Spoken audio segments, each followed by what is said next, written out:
Chers spectateurs de RP Média, merci encore de nous suivre ce dimanche pour les blabla sensés.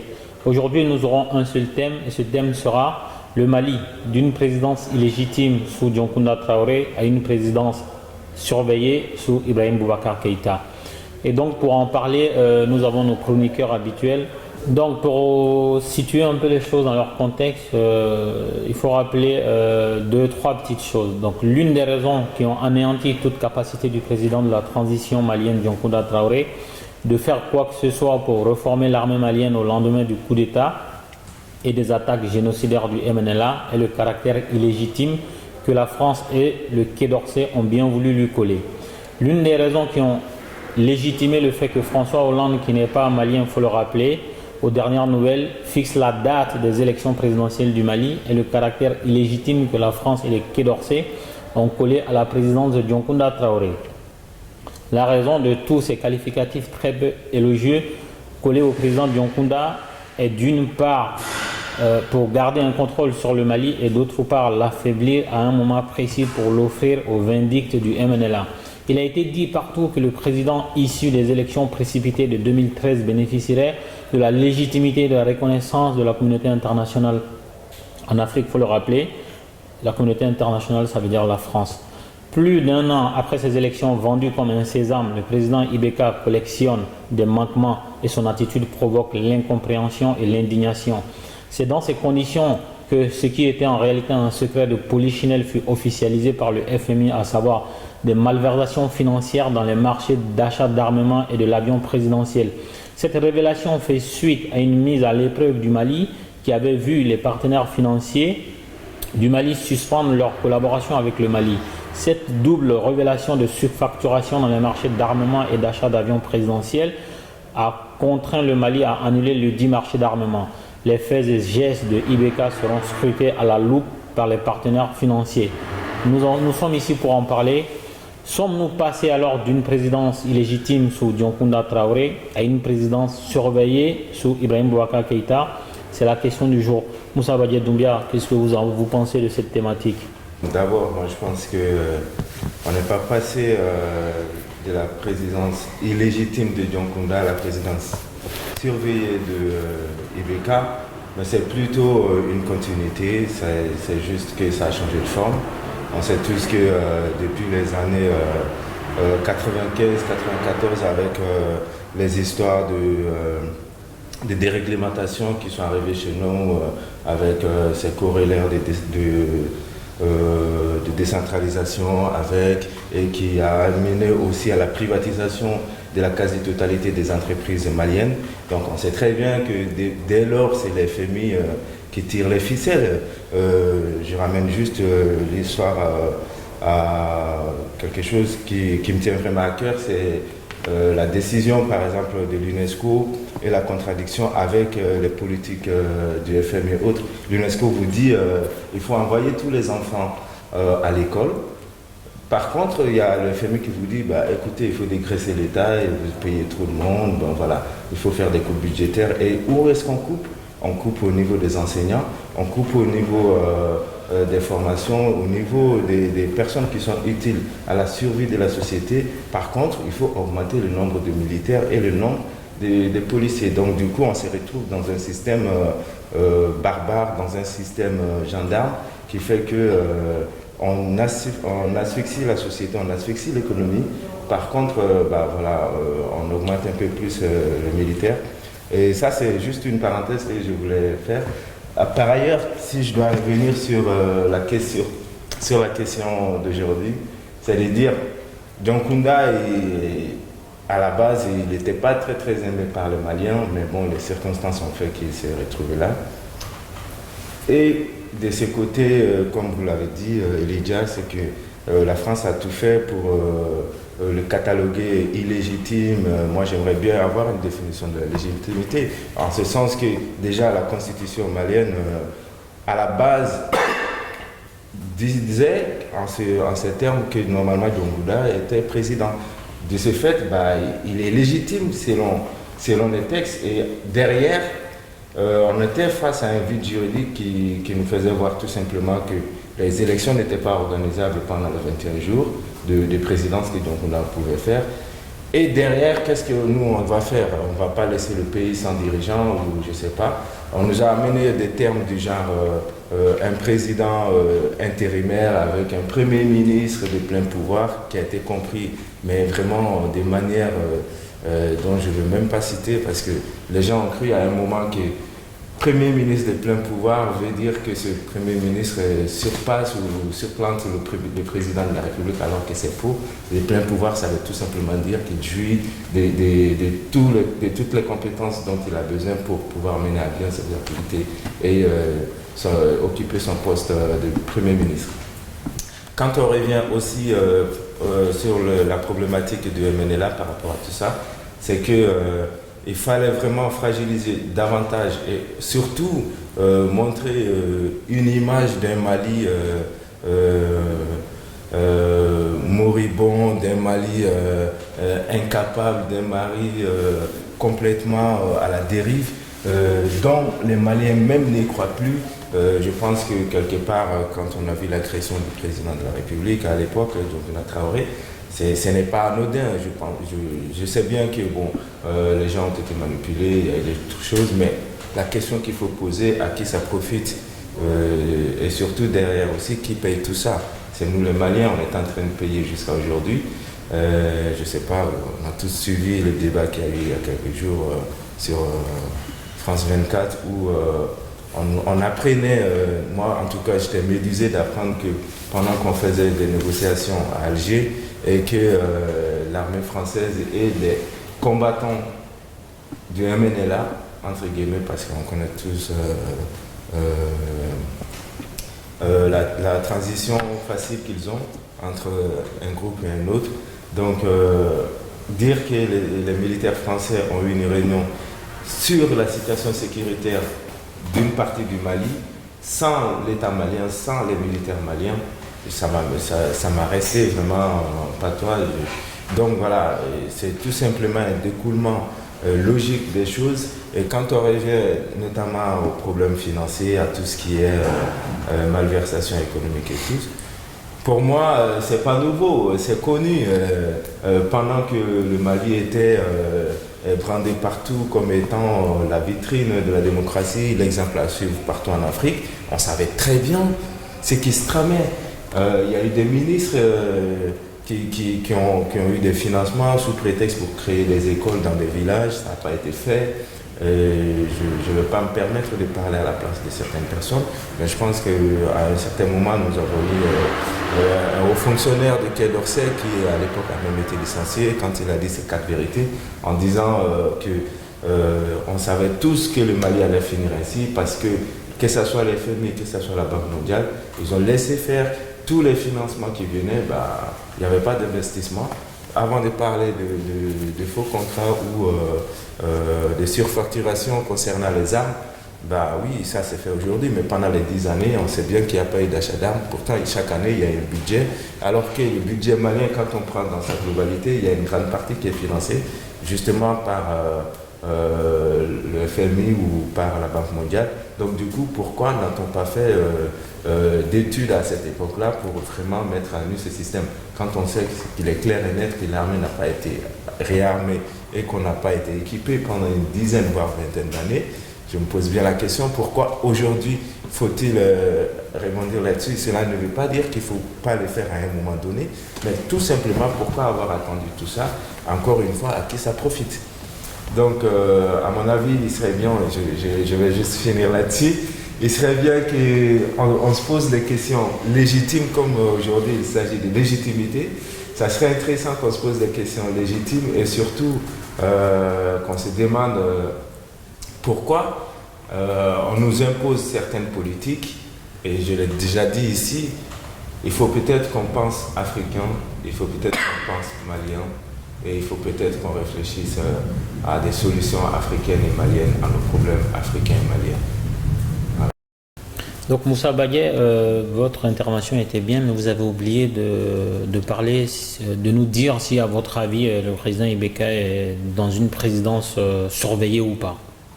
Ce que je voulais dire, je pense que ça peut être très bien compris, mais c'est que avant même Ibeka, la présidence malienne est surveillée, que ce soit d'ailleurs le Mali ou ailleurs, en tout cas en Afrique francophone, la présence des États est très très surveillée. C'est, comme on le dit, c'est juste des marionnettes. Je vais emprunter quelques mots à Alpha Blondy. L'Occident tire sur les ficelles et les marionnettes font des ailes. Donc c'est clair et net. Avant IBK, je donne un autre exemple en dehors d'IBK. Quand on voit aujourd'hui Macky Sall qui soutient une possible candidature de Blaise Compaoré, après 25 ans de règne sans partage, c'est sûr que, voilà, et quand on voit aujourd'hui le comportement de la France vis-à-vis du Cameroun et vis-à-vis d'un président comme Paul Biya, il n'y a pas de doute, c'est clair, c'est surveillé. Après, ce qui est intéressant dans les cas Mali, c'est de voir par quel procédé on est en train d'illégitimer les différents présidents, parce que ce qui se passe actuellement, c'est dans un processus d'illégitimisation. En fait, on essaie d'illégitimiser le président actuel qui est IBK à partir du moment qu'il sera illégitime et qu'il sera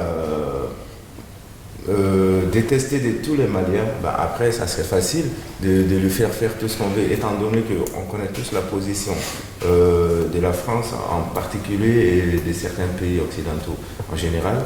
C'est d'arriver à créer une sorte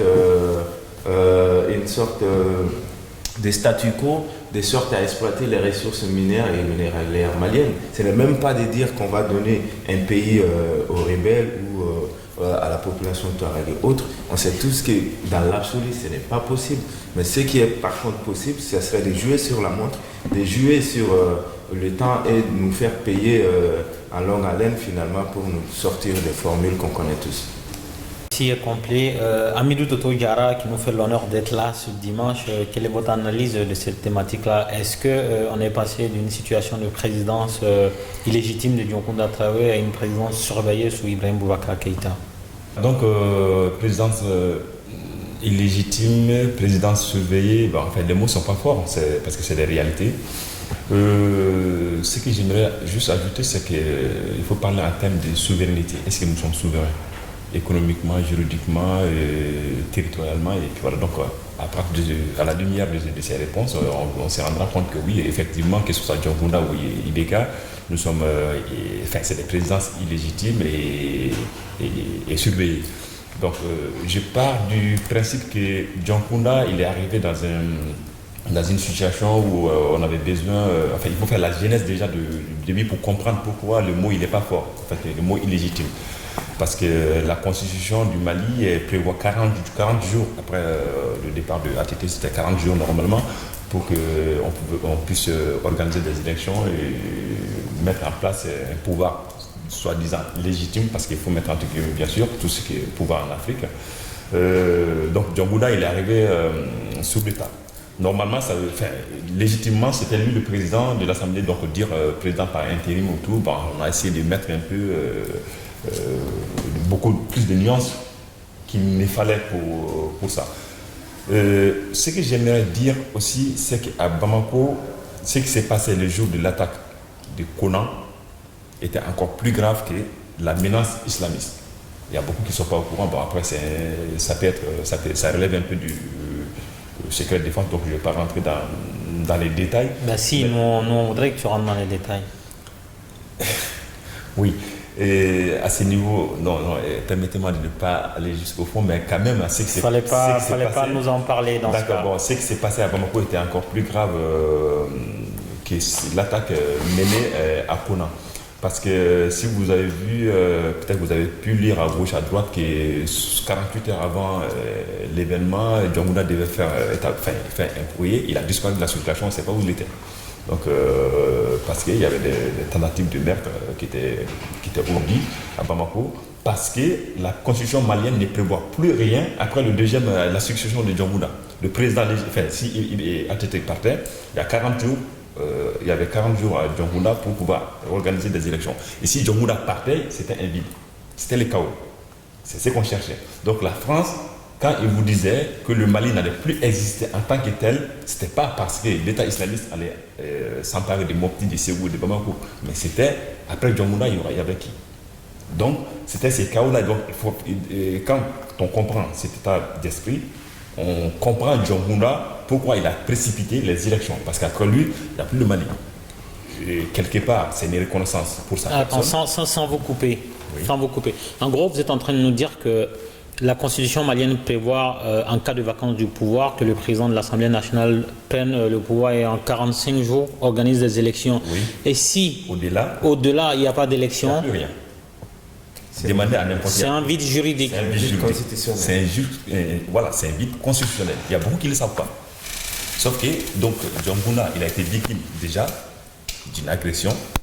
D'accord? Diongouna a été victime d'une agression au palais. Il a failli laisser sa vie parce que d'ailleurs, ils sont partis croyant qu'il était mort.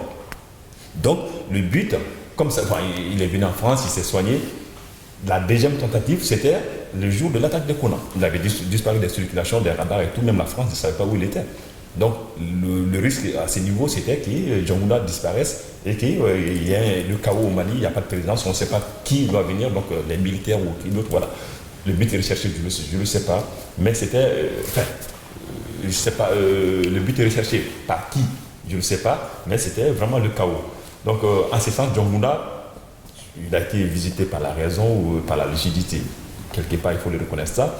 Il a essayé d'organiser les élections pour pas que nous tombions dans cet abîme. Dans ce vide constitutionnel. Exactement. Donc moi, je comprends la chose comme ça et je tiens à le féliciter là-dessus parce que tout le monde, à l'époque, on se dit non, c'est pas possible. Ben, si Diongouna avait programmé de faire des élections en juillet, qui pensait alors des ATT qui avait prévu de le faire en 2 mois avant son départ. Donc il y avait des listes qu'il fallait constituer, c'était pratiquement impossible, ils sont mis en tâche, donc on l'a fait, on est parvenu à élire un président, IBK, enfin Ibrahim Boubacar Keïta, pour pouvoir mettre en place, comme ils le disent, un pouvoir légitime. Sauf que le pouvoir légitime en Afrique, comme je le disais au début, c'est vraiment à prendre avec des pincettes. Depuis l'indépendance jusqu'au jour où nous sommes, il y a toujours eu un conseiller européen auprès de notre président. Toujours, soi-disant, c'est pour le truc des protocoles et tout, ils sont toujours dans l'ombre, ils ne sont jamais à la télé, mais ils sont présents. Donc c'est pour contrôler les faits et gestes de nos dirigeants. Je ne sais pas pourquoi ils ne parviennent pas à s'en débarrasser, mais à la lecture de certaines choses, de certaines situations, on se rend compte que non, parce qu'ils ne peuvent pas, ils sont obligés, si tu te braques, il y a une conséquence, il y a le bâton. IBK, il a essayé de se braquer, Ibrahim Boubacar Keïta, il a essayé de se braquer. Ce qui nous a causé les événements de Kidal, évidemment. Donc, premier administrateur du Mali qui s'est fait tirer dessus, qui s'est fait canarder pendant toute une nuit, devant l'aménagement, devant l'armée française, il n'y a personne qui lève le doigt. Donc, et après, qu'on vienne nous dire que oui, la France ou l'ONU, c'est nos amis, c'est un peu gros à passer. Mais on le conçoit parce qu'on n'est pas fort, on est obligé de faire avec. Mais tout le monde sait aujourd'hui que nous ne pouvons pas nous braquer contre l'ONU ni contre la France, mais on connaît la situation, et on est assisté, en fait on est surveillé et on doit obéir aux faits, aux gestes, à l'œil et au doigt quoi, de ceux qui sont sur notre territoire aujourd'hui, soi-disant pour nous sauver. Donc ce qui nous amène à concevoir que oui, IBK, le Mali est dans un système de surveillance niveau institutionnel, niveau juridique et niveau économique.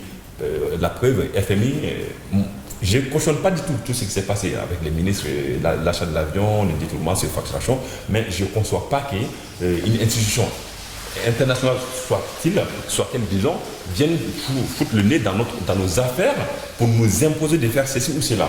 Comme l'a dit Badje, en fait, les développements, quand ils font des dons, enfin, des prêts, c'est jamais dans le domaine de la santé ni de l'éducation. Comment qu'un pays, un État se développe si on n'investit pas dans l'éducation et la santé? Sauf que quand on te prête de l'argent, on t'interdit. C'est ce qu'ils appellent l'ajustement structurel. Il faut l'introduire, enfin, il faut injecter dans tel ou tel domaine, on te fait un prêt sous ces conditions-là. Alors que la condition sine qua non pour le développement d'un État, c'est la santé et l'éducation. On nous l'interdit. Et ensuite, ils ont le toupet de venir nous voir pour dire voilà, telle somme a été allouée à tel domaine, sauf qu'il y a eu des surfacturations, on veut qu'il y a ça et ça. Donc, est-ce que nous sommes souverains? Non. Est-ce qu'on a surveillé? Oui. Est-ce qu'on est légitime? Oui, parce qu'ils mettent les gens qui souhaitent faire ce qu'ils veulent. Quand tu te braques, Ben voilà, c'est des affaires qui sortent à gauche, à droite, comme l'affaire Tommy et consorts, parce que, comme je le disais un moment tantôt, en fait, dis-moi qui t'es, je te dirais qui t'es. Donc depuis le début, parce que ces gens-là, ils sont beaucoup plus intelligents qu'on le croit. 10 ans en avance, ils essaient de voir qui est susceptible de faire quoi, ils essaient de voir ses fréquentations pour que demain ou après-demain, ils puissent le sortir contre la personne. L'affaire Tommy, je ne dis pas qu'Ibeka il est blanc comme neige là-dedans, mais sauf que c'est devenu un moyen de pression sur l'État malien maintenant pour accéder à certains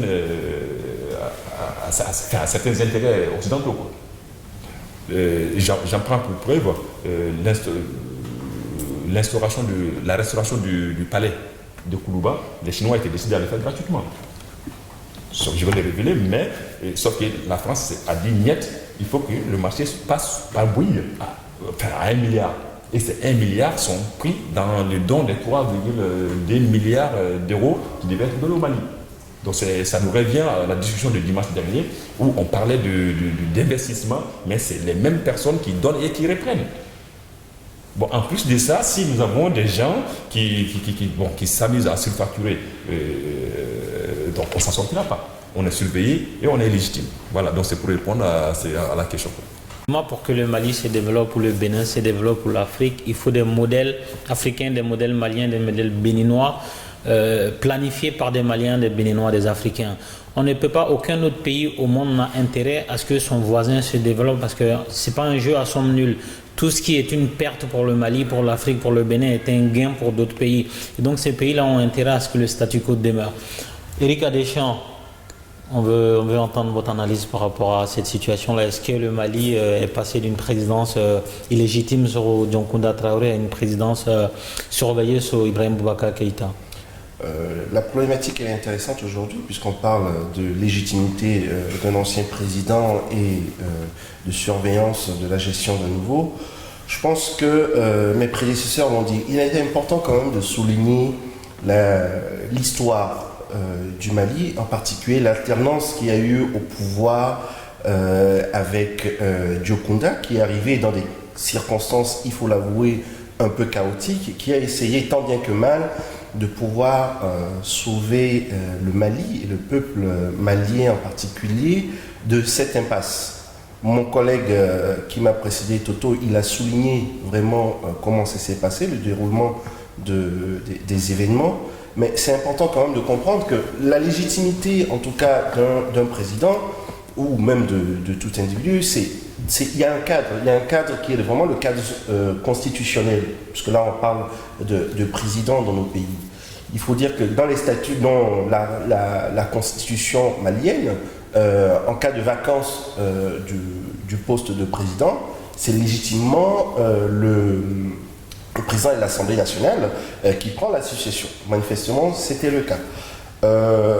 Il faut avouer qu'organiser des élections dans un contexte qui est assez particulier, puisqu'il faut avouer que pendant que Dioncounda assurait la présidence malienne, il y avait un certain nombre d'événements au nord, puisque le Mali était partagé en deux, entre une partie, la région de Kidal et autres, qui était occupée par des factions séparatistes et djihadistes, et le sud qui était un peu sous contrôle. Il faut aussi avouer que durant cette période-là, l'armée était un peu déboussolée. On avait un chef d'état-major qui également jouait les troubles faits, même si aujourd'hui ce n'est pas l'occasion de pouvoir énumérer ça. Mais c'est important quand même de pouvoir expliquer le contexte, parce que quand on parle d'illégitimité de Dioncounda Traoré, moi j'ai envie de sourire, parce que je dis, qui donne la légitimité à un président? C'est d'abord le peuple malien à travers la Constitution. Donc quand on parle d'illégitimité, c'est au regard de quoi? C'est la première remarque que je souhaitais faire. La seconde remarque, elle concerne justement le chef de l'État. On a parlé tout à l'heure de souveraineté. Souveraineté d'un État, c'est quoi? C'est-à-dire un peuple, à travers ses dirigeants, à travers ses gouvernants, de pouvoir se défendre en cas d'agression.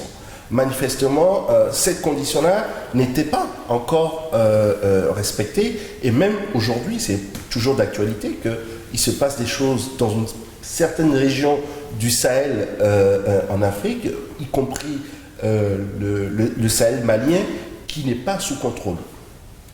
La question de savoir si aujourd'hui le président Ibeka, il est sur une gouvernance surveillée.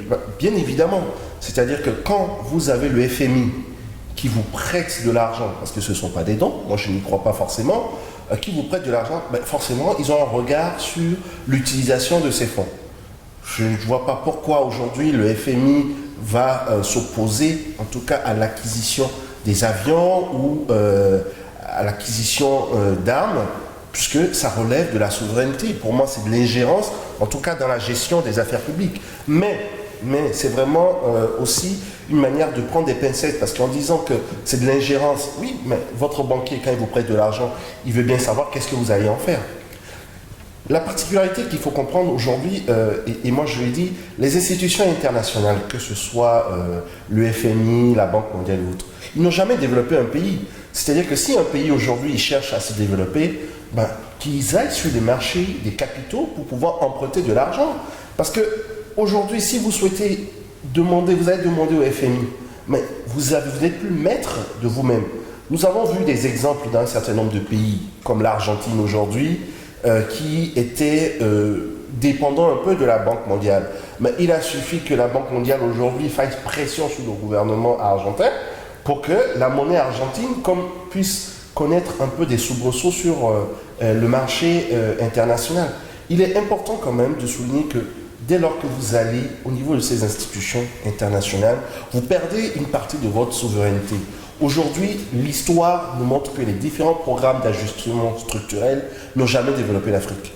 Ça, il faut qu'on se le mette dans la tête. Aujourd'hui, si vous avez besoin d'emprunter de l'argent, surtout dans des domaines qui sont régaliens, je veux parler de la santé, de la sécurité et de la défense, ou même de la construction d'infrastructures, n'allez pas vers ces institutions. C'est important aujourd'hui, quand même, que la diaspora malienne ait contribué à 25% du produit intérieur brut du Mali, c'est-à-dire à la richesse du Mali. Mais pourquoi ne pas solliciter ces Maliens pour investir dans le pays? Je pense que la question de la défense, de la protection des Maliens, ça relève de la souveraineté nationale. Et il est totalement légitime que tout Malien puisse investir dans son pays pour quand même se protéger sa famille, protéger ses ressortissants. Dernière remarque que je souhaitais souligner, il est vrai, on critique beaucoup la France. La France a une responsabilité partagée dans ce qui se passe en Afrique.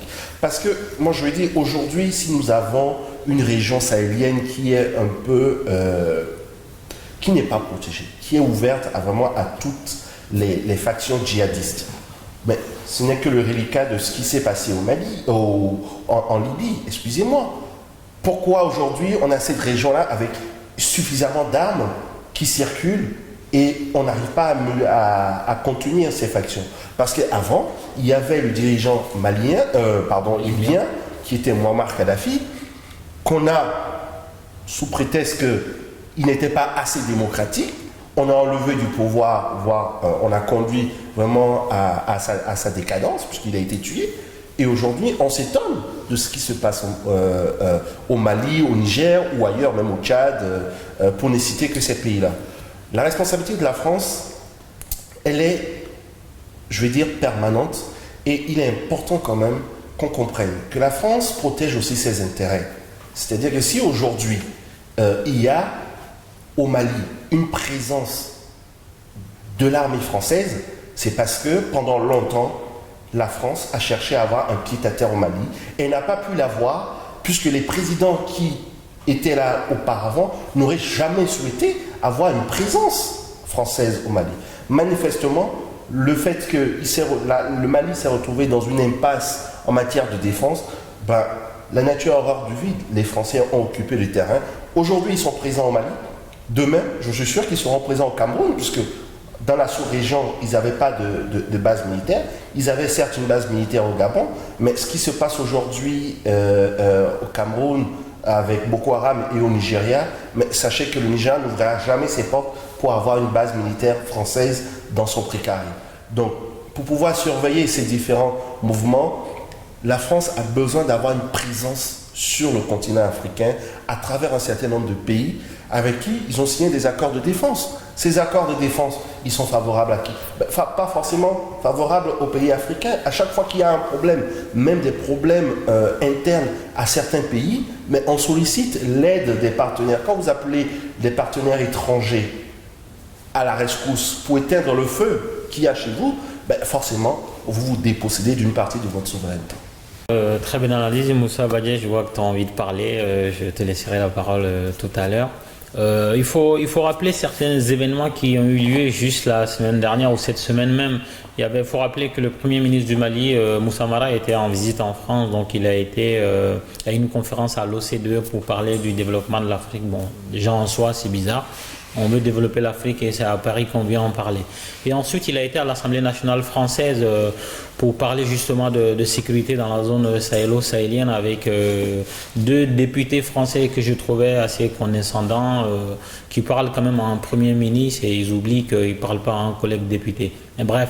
Et donc, le Premier ministre malien a eu à dire plusieurs choses très très intéressantes. Ce sont des informations, des scoops. Mais comme d'habitude, ça passe, c'est inaudible, on ne l'aperçoit pas. Quand il dit que les djihadistes sous la bannière du MNLA, du HUA, du MAA, tous ces terroristes qu'on a bien voulu religieusement baptiser groupes rebelles, en fait ces gens, ils viennent passer les checkpoints de la MINUSMA ou même de l'armée française avec des ordres de mission signés par le MNLA ou le HUA.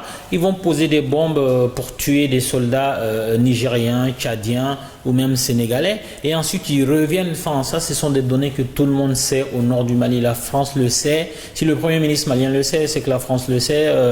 La mission des Nations Unies au nord du Mali, la MINUSMA le sait. Mais il n'y a jamais de pression sur ces groupes terroristes qu'on appelle religieusement groupes rebelles.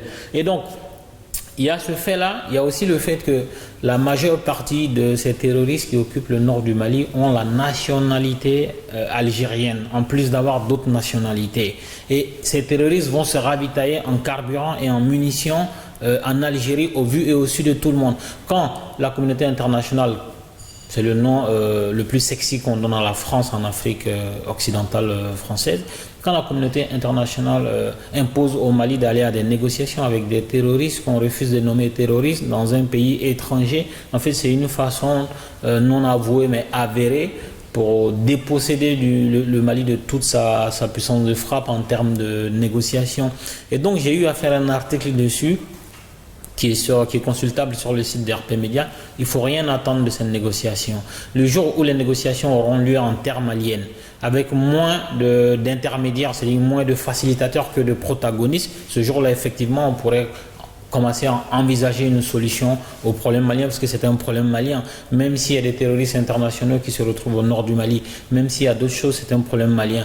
Et pour revenir au président Ibrahim Boubacar Keïta aujourd'hui, qui est en train de se tirer une balle dans le pied, parce que ce président-là est entouré pour la plupart par des représentants du Quai d'Orsay, comme l'a dit ici Toto Diarra, par d'autres Maliens en fait qui ne font pas le boulot. C'est-à-dire que le président est mal conseillé, est entouré de mauvaises personnes et lui-même n'a pas la possibilité de renvoyer simplement des gens. Être conseiller du président, c'est un métier, c'est un boulot et un poste précaire. On peut être nommé le lundi et être viré le vendredi. Et pourquoi Ibrahim Boubacar Keïta n'arrive pas à s'entourer de bonnes personnes ou du moins à virer ceux qui ne font pas le boulot? Il est obligé de laisser la situation pourrir avant d'intervenir ou ne pas intervenir. Et peut-être parce qu'il est en surveillance, peut-être parce que les règles lui sont dictées par d'autres personnes, pas forcément l'Occident. Peut-être qu'il y a des gens qui sont des Maliens ou d'autres Africains qui ont mis tellement de paquets de billets dans sa campagne, tellement de paquets de billets dans son confort, parce qu'il faut reconnaître que malheureusement le président malien est très budgétivore. Il lui faut beaucoup d'argent pour entretenir son train de vie, pour réparer son château à Sebeninkoro, pour réparer le palais de Koulouba qui est aussi surfacturé. Et donc quand on est autant budgétivore, on s'entoure des gens qui mettent de l'argent et ce paquet d'argent a un coût, c'est la surveillance. Moussa Badié Doumbia, tu voulais rebondir? Moi, je voulais rebondir sur deux, trois points très rapidement. Le premier point, c'est Ricard Deschamps. Je pense que quand vous avez parlé de l'Argentine, il faut savoir que dans les années 2000, l'Argentine a refusé de payer les dettes parce que il y a un article du droit international qui le permet, c'est-à-dire les États ont le droit de mener un audit sur les dettes qui les engagent. À partir du moment qu'il y a un vice, un État a le droit de dire non, on ne paye pas. Donc moi je me demande qu'est-ce qu'il fait l'Afrique pour ne pas emboîter les pas. Et encore une fois, vous avez parlé aussi de la souveraineté des armées africaines. Il faut comprendre une chose, ça fait 50 ans, même plus, que nos États sont indépendants. Ça fait 50 ans qu'on a des coopérations militaires. Donc ça fait 50 ans que nos militaires sont formés pour être indépendants. Mais ça fait 50 ans que nos militaires sont sous les joues des militaires français. Ça veut dire qu'on forme une armée supplétive. On n'a pas d'armée indépendante. Ça, il faut le comprendre. Donc, partant de là, tout de suite, on comprend que nos États sont supplétifs. Parce que c'est ça la question. On a une armée supplétive, on a une économie supplétive, donc systématiquement, on a un État supplétif. Du coup, on ne peut pas parler de souveraineté. C'est là où tout se passe. Comme on ne peut pas parler de souveraineté, ça serait bien de dire on va aller sur le marché, mais comment? À chaque assise des pays de l'UEMOA, la zone franc, vous avez un conseiller français qui est présent et qui n'est pas là pour tenir des rapports, mais qui est plutôt là pour donner des directives. Il faut bien voir la portée des choses. Donc, on ne peut pas dire que oui, les États africains doivent aller sur le marché, étant donné qu'on n'a même pas de monnaies qui nous sont propres, parce qu'il faut le dire, l'exemple du franc CFA, on en a discuté ici, c'est une propriété privée de la France. L'argent qu'on peut avoir d'ici et là, ce n'est pas à nous. L'armée, elle est supplétive. Qu'est-ce qu'il faut espérer? Il faut peut-être un réveil de conscience. Donc avant de passer la parole à Erika Deschamps et à Toto Diarra qui veulent rebondir, et je vous préviens, c'est 30 secondes, on ne va pas au-delà. Pour revenir au marché obligataire qu'Erika Deschamps a soulevé, là où les États effectivement peuvent aller emprunter, il faut dire qu'il y a un bémol, parce que pas plus tard qu'en 2014, là, au mois de février, Christine Lagarde, directrice et émérite du Fonds monétaire international, qui est entre guillemets trempe dans une affaire d'arbitrage qui a été favorable à Bernard Tapie dans l'affaire qui l'opposait au Crédit Lyonnais. Et donc elle-même n'est pas très bien assise et elle donne quand même des conseils et elle réprimande nos États et nos chefs d'État. Enfin bref. Donc en février 2014, Christine Lagarde avait demandé aux États africains d'emprunter moins. Parce que ces États ont découvert qu'effectivement ils pouvaient contourner les taux de la Banque mondiale, du FMI, de la France pour aller emprunter sur les marchés obligataires. Sauf que encore une fois, il y a un étau là-bas. Il y a même un épée de Damoclès qui est tenu par le FMI qui dit attention, vous avez une économie fragile, ceux qui vous empruntent de l'argent, nous on va leur dire de faire attention parce que vous n'avez pas toutes les garanties pour déjà utiliser cet argent-là dans votre économie et ensuite rembourser. Donc encore une fois, tant qu'on n'aura pas notre propre monnaie fabriquée à Yaoundé ou à Porto Novo ou à Bamako, tant que notre monnaie s'appellera le franc CFA fabriqué à Clermont-Ferrand, il y aura un problème. Erika Deschamps, 30 secondes. Merci, cher ami. Moi, je tiens à le dire, il faut pas avoir peur. C'est pas une question monétaire, mais bon, le débat ne va pas porter sur quelque chose de très technique. Aujourd'hui, il y a les moyens de pouvoir aller sur des marchés ou de trouver des partenaires. La Chine aujourd'hui a un partenaire privilégié en Afrique. Pourquoi la Chine gagne des parts de terre? La Chine ne dépend pas du FMI et pourtant est prête à beaucoup d'économies africaines. Aujourd'hui, l'Afrique est le terrain, je vais dire, d'enjeux non seulement à la fois politique, économique et stratégique. Je vais même ajouter aussi géopolitique parce que aujourd'hui, auparavant, on avait justement cette banque internationale qu'on appelle le FMI qui mettait à la disposition des États de l'argent. Nous avons aujourd'hui un nouveau mode d'organisation, nous avons de nouveaux blocs qui arrivent. Je prends le cas des BRICS, c'est-à-dire Brésil, Russie, Inde, Chine et Afrique du Sud. Aujourd'hui, vous pouvez aller emprunter chez ces États sans pour autant qu'on vous impose un certain nombre de programmes d'ajustement structurel ou qu'on ait un regard sur la gestion que vous faites de vos fonds. il y a certes aussi d'autres fonds souverains. Aujourd'hui, des pays islamiques, on parle souvent de finances islamiques, il faut savoir que, parce que c'est pas parce qu'on va emprunter chez des pays islamiques que vous allez devenir forcément devenir djihadiste. Ça ne veut rien dire. C'est un peu la connotation que l'Occident utilise pour pouvoir faire peur à nos États. Non, il ne faut pas se voiler la face. Il y a aujourd'hui des moyens alternatifs de financement de nos économies. J'ai souligné tout à l'heure le fait qu'on peut solliciter la diaspora, mais c'est vrai, la diaspora africaine contribue plus que les investissements directs étrangers dans nos économies. Pourquoi ne pas utiliser ces sources de financement alternatifs plutôt que d'être à la fois sous gestion, déléguée ou mandatée des différentes institutions internationales? On est en train de minimiser on ne voit pas bien, on n'a pas bien cerné jusqu'à où nous sommes surveillés ou nous sommes sous surveillance.